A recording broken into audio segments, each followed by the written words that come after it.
a la exposición. Hoy vamos a presentar hemorragia de vías digestivas altas a cargo de Laura Daza y como invitado especial el doctor José Alejandro Díaz, R1 de cirugía general.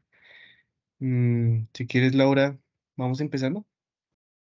Sí, bueno, entonces esta presentación la hice en base pues a la guía de diagnóstico y tratamiento de hemorragia digestiva baja aguda, pues según la Sociedad Europea de Endoscopia Gastrointestinal del 2021. Bueno, la tabla de contenido tenemos definición, etiología, epidemiología, diagnóstico y manejo.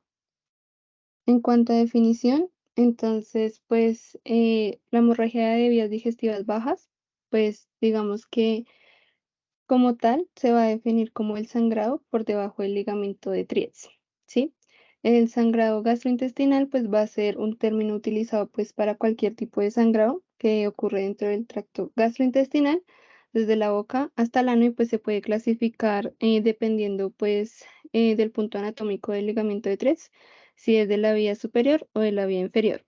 Sin embargo, pues la guía también hace otra definición en la cual pues determina que el sangrado gastrointestinal inferior puede ser cualquier tipo de sangrado que se derive de un sitio distal a la válvula ileocecal que incluye el recto.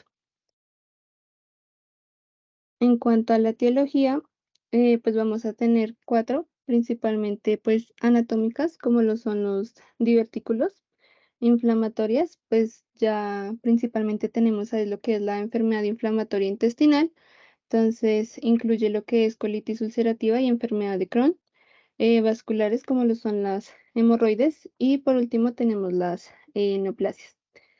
Entonces, pues como tal, los divertículos pues van a ser como la causa más común, sobre todo los que se encuentran, digamos que los divertículos van a ser mucho más frecuentes en el lado izquierdo, sin embargo, los que más van a sangrar van a ser los del lado derecho y pues estos pues van a tener un riesgo pues como tal de recurrencia del 40%.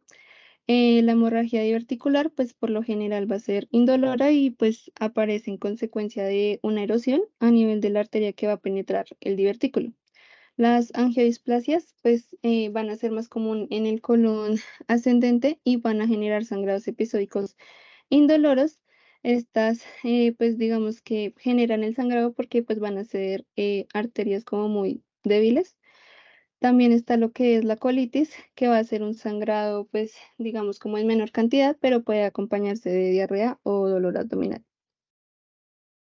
Dentro de, pues, otras causas que tenemos ahí, pues, digamos que la guía nos menciona, pues, algunas enfermedades principales, sobre todo enfermedades diverticulares. Tenemos condiciones anorrectales como hemorroides, fisuras anales, úlceras rectales solitarias, prolaxo rectal.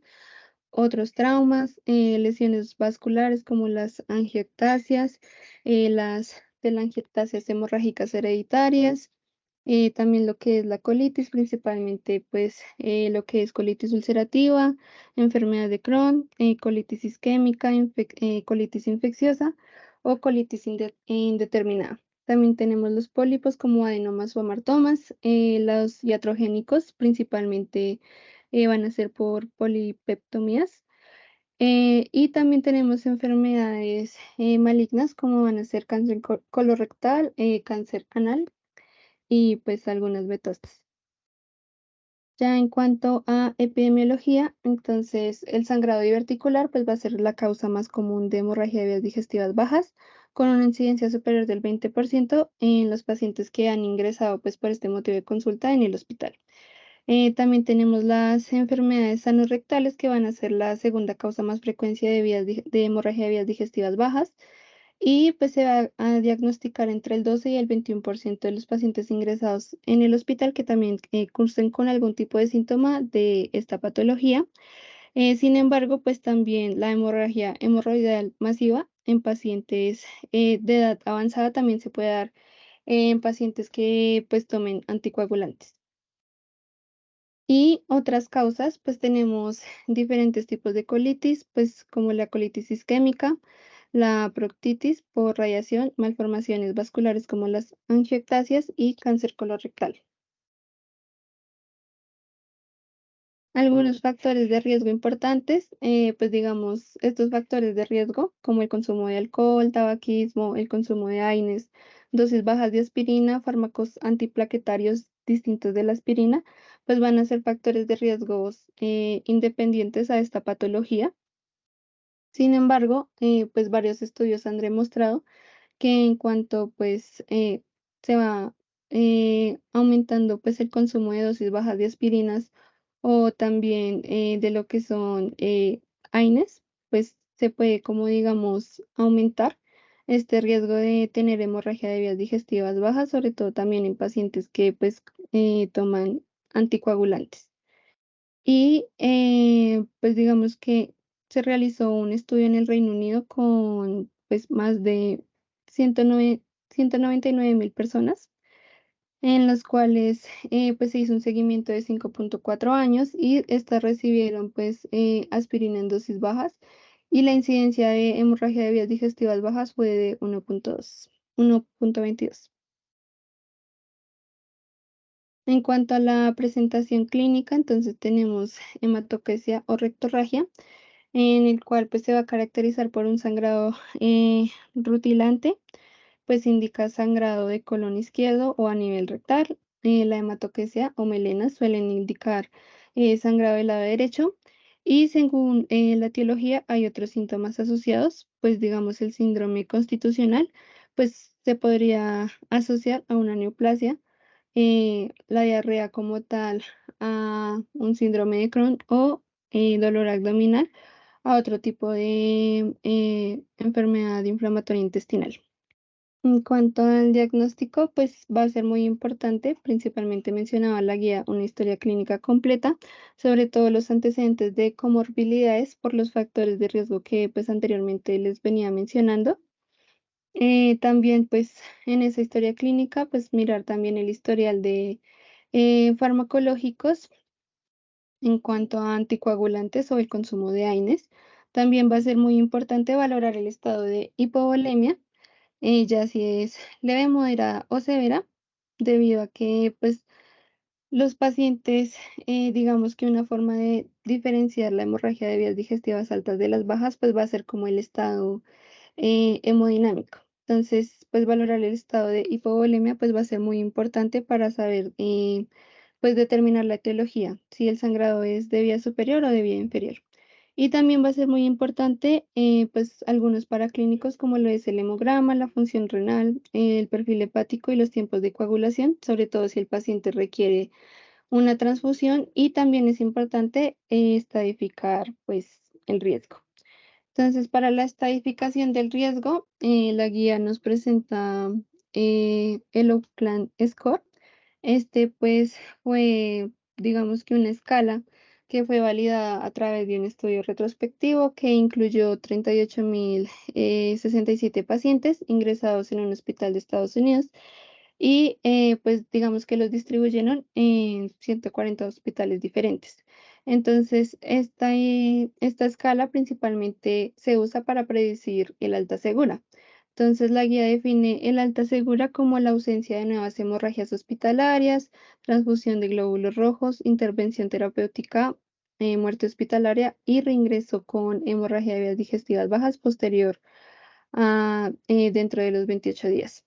Entonces, si la puntuación es igual o menor a 8, pues permite hacer un egreso seguro con pues una sensibilidad superior al 95%.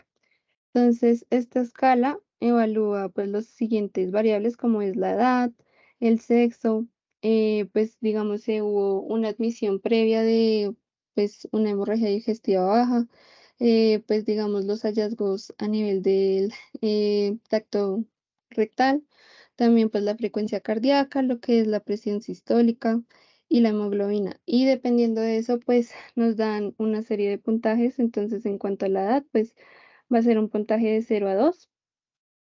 El sexo, pues si es femenino va a ser 0, si es masculino es 1. Si pues ya tuvo una admisión previa por esta patología, entonces no, 0, sí, 1. Y pues en cuanto a los hallazgos en el tacto rectal, pues lo mismo, si no hay presencia de sangre, entonces cero, si lo hay, entonces uno. Y en cuanto a los otros criterios, pues digamos que en la puntuación va a variar. Entonces, la frecuencia cardíaca se mide, pues, digamos, menor a 70, si es mayor a 110, entonces, pues ahí miraremos una escala desde 0 hasta 3 puntos. También lo que es la presión sistólica, que pues es una puntuación de 0 a 5. Y la hemoglobina, pues también va a ser una puntuación de 0 hasta 22.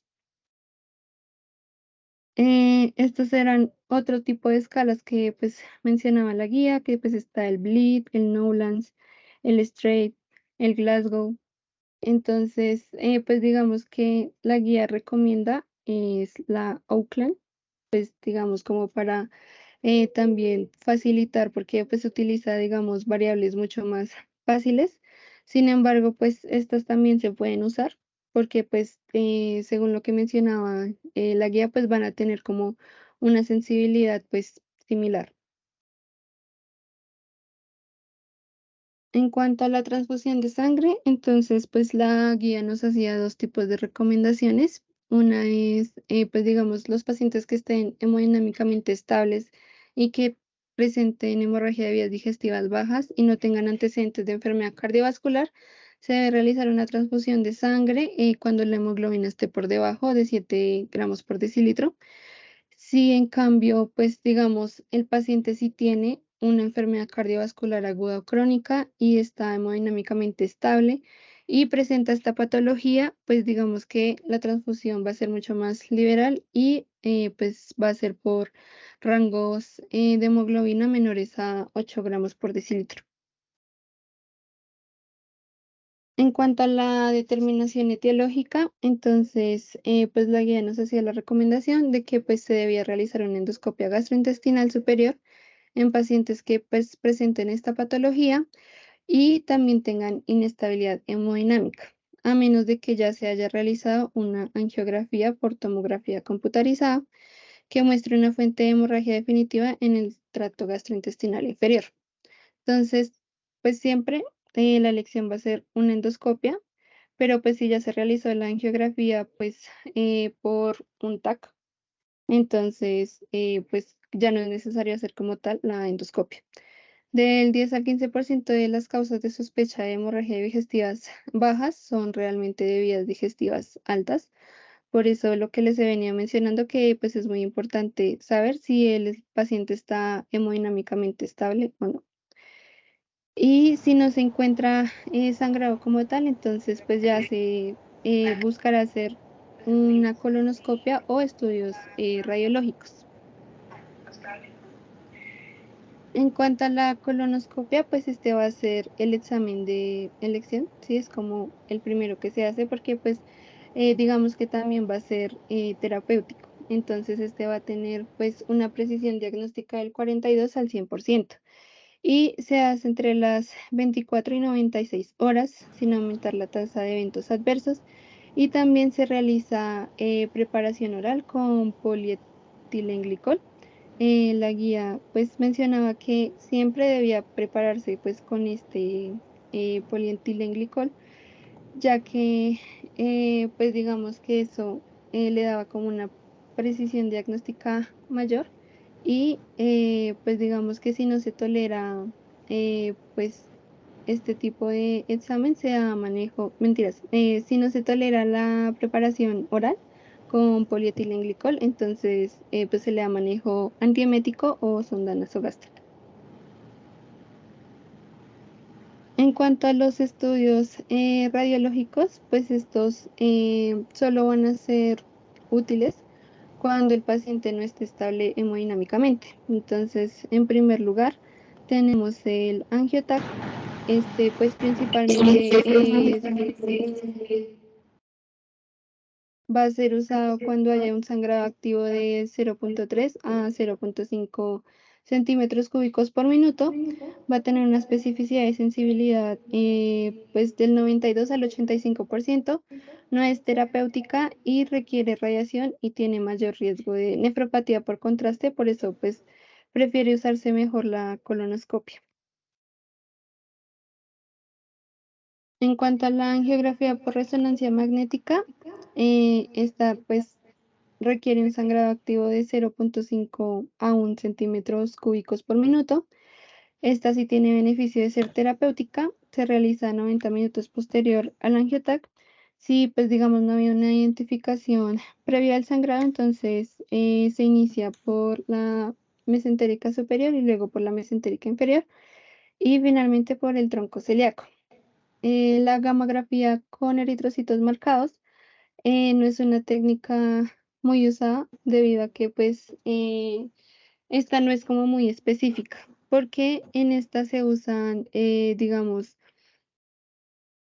pigmentos fluorescentes que se van a encargar de buscar los eritrocitos, es así como tal el punto de la hemorragia, pero entonces a veces sí como que pueden cambiar de lugar y marcan el lugar equivocado, o sea, donde no puede haber como tal el sangrado activo.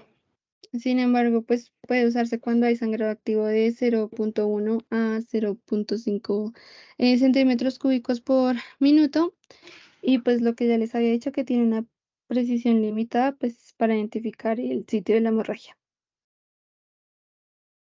En cuanto al manejo, pues digamos que ahí para el manejo de la hemorragia diverticular, pues una terapia mecánica está pues principalmente puede ser por terapia de inyección o contacto térmico, en el cual pues el endoscopio se introduce una aguja y se aplican diferentes sustancias para lograr detener pues la hemorragia digestiva. Esta va a ser pues muy eficaz, incluye pues terapia con sonda calefactora, coagulación bipolar, que puede ser con o sin inyección de adrenalina, pero tiene un riesgo de perforación debido pues a la delgada pared del colon. También vamos a tener lo que es la aplicación de hemoclips o clipado endoscópico, que pues va a ser utilizado con mayor frecuencia. Estos pues van a producir hemostasia mediante la compresión pues vascular directa o del tejido circundante y pues no va a causar como tal una reacción inflamatoria ni tampoco un daño tisular. También tenemos lo que es la ligadura endoscópica. En esta pues se va a usar unas bandas de caucho, como la que vemos acá, y estas se adaptan pues, digamos, a la punta del endoscopio, se introducen al esófago, se aspira pues la varice que está sangrando y se libera la banda que va a estrangular la varice y pues va a detener como tal la hemorragia. También, pues digamos, a nivel de la hemorragia diverticular, vamos a tener otros agentes hemostáticos tópicos. Y pues digamos que a nivel de las angiectasias se va a usar la coagulación con plasma de argón, que pues a través del endoscopio se va a usar una sonda, se aplica una corriente eléctrica que pues va a estar rodeada por el argón y provoca pues una desecación pues del tejido y pues genera la coagulación inmediata como tal de los vasos. Y en sangrado tardío por pospolipectomía, pues se va a usar una terapia mecánica o la coagulación térmica por contacto y pues digamos que ahí como tal va a generar la hemostasia. Ya por último pues tenemos algunas recomendaciones que nos hace la guía. Entonces, ¿cuándo se debe utilizar la cirugía como modalidad diagnóstica o terapéutica en pacientes con hemorragia digestiva baja aguda? Entonces, pues según la guía, ningún paciente debe proceder a una laparotomía exploratoria de emergencia, a menos que se hayan hecho pues todos los esfuerzos posibles para localizar el sitio de sangrado mediante modalidades endoscópicas o radiológicas. Y pues la cirugía solo se realiza si el sangrado gastrointestinal inferior se debe a una patología subyacente que no es susceptible de tratamiento endoscópico o radiológico o si las modalidades han fracasado. Entonces, pues digamos que ahí, para resumir, pues no se debe como tal recurrir a la cirugía de emergencia, sino solo cuando pues los tratamientos que les mencioné anteriormente como que no han funcionado pero pues siempre lo que vamos a usar en primer lugar es la colonoscopia. Y si la colonoscopia no sirve, entonces ahí sí miramos pues los otros exámenes diagnósticos como el angiotac o pues la angiografía por resonancia magnética o pues la gamografía, aunque pues esa casi no es utilizada. Ya pues para el manejo de anticoagulantes, pues en pacientes que pueden que sí lo usen o no lo usen. Entonces, cuando hablamos de los antagonistas de la vitamina K, pues digamos que los pacientes que tienen una puntuación de Oakland menor al 8, entonces pues no se debe interrumpir la coagulación oral. Pues se debe suspender en pacientes con hemorragia digestiva baja que sea importante y se debe corregir la coagulopatía según la gravedad del sangrado y su riesgo trombótico. Y en pacientes que presenten inestabilidad hemodinámica se debe administrar pues vitamina K intravenosa o concentrado de complejo de protombina o plasma fresco congelado, pues si no se dispone del concentrado de complejo de protombina. Mm, También, pues digamos que se debe reiniciar el tratamiento anticoagulante después de una hemorragia de vías digestivas bajas en pacientes con indicación de, de anticoagulación a largo plazo.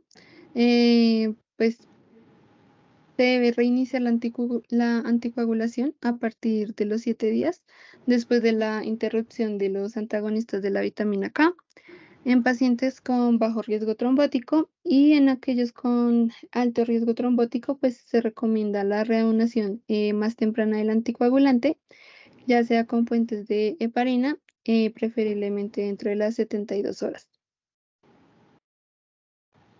En cuanto a los agentes antiplaquetarios, pues no se recomienda la transfusión de plaquetas en pacientes con hemorragia de vías digestivas bajas que tomen medicamentos antiplaquetarios.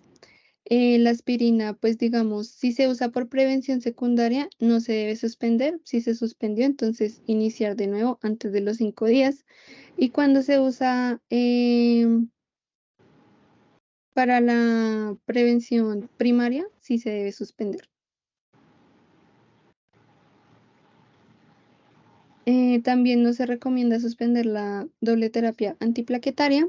Se recomienda continuar con la aspirina, mientras que el antagonista del receptor P2Y12 puede continuar sin interrumpirse temporalmente según la gravedad del sangrado y el riesgo isquémico.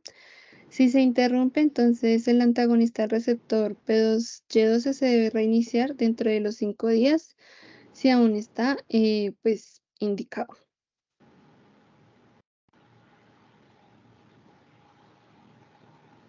Y ya, pues hasta acá iría como tal la presentación, que es importante resaltar que pues la hemorragia de vías digestivas bajas pues va a ser por debajo del ligamento de Treads. También que pues se debe determinar muy bien la etiología, si es por hemorragia de vías digestivas altas o hemorragia de vías digestivas bajas, dependiendo también de la sintomatología y también pues el estado hemodinámico del paciente. Y pues digamos que el examen diagnóstico de primera línea siempre va a ser la colonoscopia y pues en caso de que esta no funcione, pues usar los que pues ya expliqué anteriormente. Bueno, muy buenas noches a todos. Laura, muchas gracias. Y gracias de antemano, pues, por la invitación. Em, yo sé que en este momento fue un gran esfuerzo de tu parte para realizar esta presentación y lo hiciste muy bien. Entonces vamos a tocar unos puntos importantes que, pues, considero se deben llevar a la vida, ¿m? Porque en un futuro espero que muy cercano para muchos de ustedes o para todos, pues van a salir a ejercer como médicos generales. Entonces, muy bien, como lo mencionaste, la definición de hemorragia de vías digestivas bajas, si uno se remite a la bibliografía, es toda hemorragia por debajo del ligamento de Treitz. Es decir, de 6 a 8 metros que va a tener el intestino delgado más todo el colon. Colon, bueno, ascendente, transverso descendente, sigmoide, recto, ano. Cualquier cosa que sangre en todo ese intestino va a entrar en el espectro de la definición de hemorragia de vías digestivas bajas. Y, bien, la etiología principalmente va a ser la enfermedad diverticular, pero también debes ver el grupo etario en el cual digamos que alguien se encuentra. Muy probablemente en nuestra población, los mayores de 60 años, si usted coge 100 personas, muy probablemente 80 van a tener divertículos.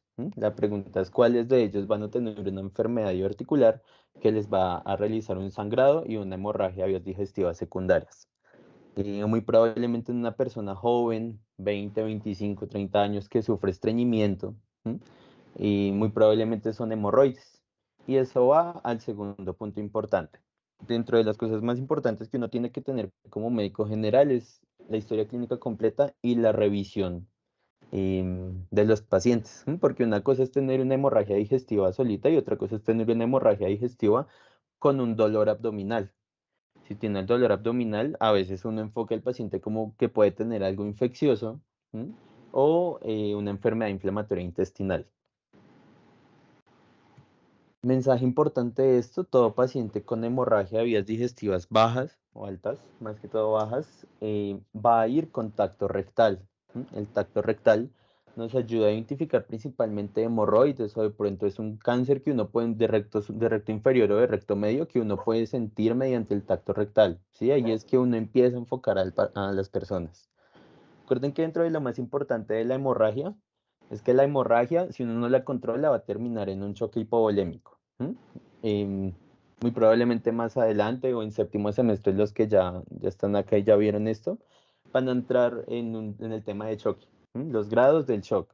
Entonces hay veces que usted no más viendo el paciente según los signos vitales o el nivel de pues lo alertable que es el paciente o unos criterios específicos que contiene la escala de shock, usted puede indicar una hemorragia, una transfusión de urgencia sin necesidad de un hemograma. Ante un choque hipovolémico hemorrágico grado 4, usted no va a esperar un hemograma, que si bien se puede demorar 15 minutos en salirle, usted necesita transfundir al paciente.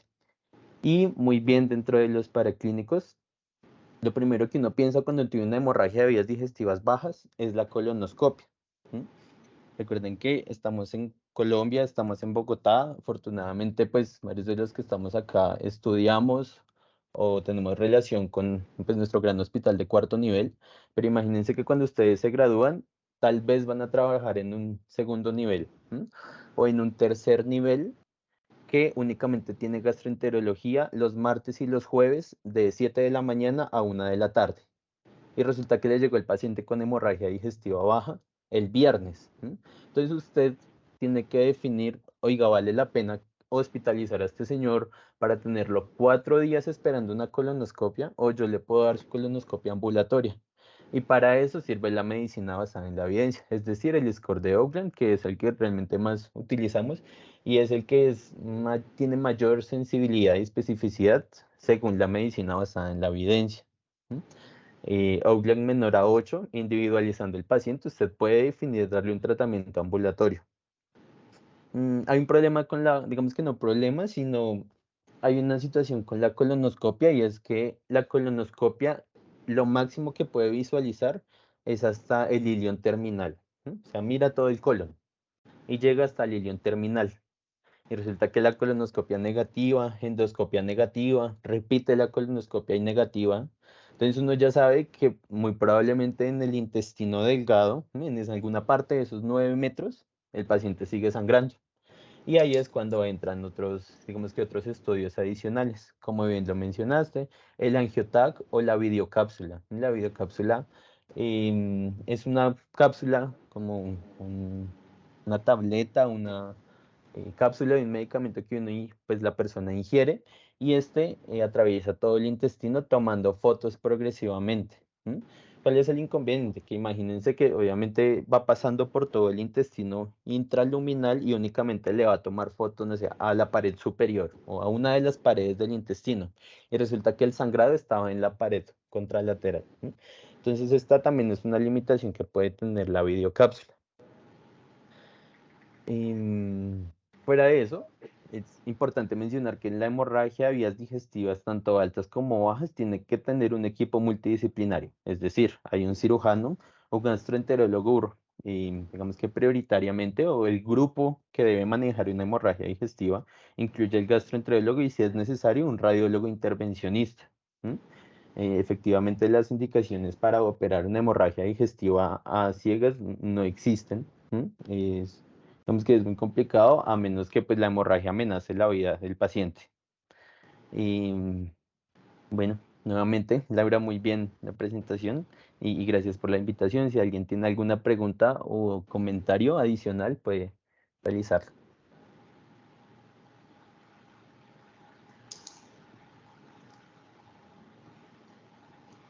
Yo creería que no hay preguntas, Doc. Igual agradecerle por también sacarnos el espacio. Sé que es complicado en la residencia, digamos que tomarse estos espacios para revisar temas. Invitado a las charlas que vamos a hacer durante este mes y el siguiente. Muchas gracias, Laura. Creo que abordaste muy bien digamos que la revisión de tema, tocaste los puntos importantes en cuanto al abordaje del paciente, el diagnóstico y el tratamiento. Y muchas gracias, doctor. ¿Alguna pregunta, inquietud, sugerencia? Parece que no. Entonces, eso sería todo por el día de hoy. Muchas gracias. Bueno, muchas gracias a todos, que les vaya Gracias, muy bien doctor. y nos estamos viendo por ahí. Que les vaya bien a todos, gracias.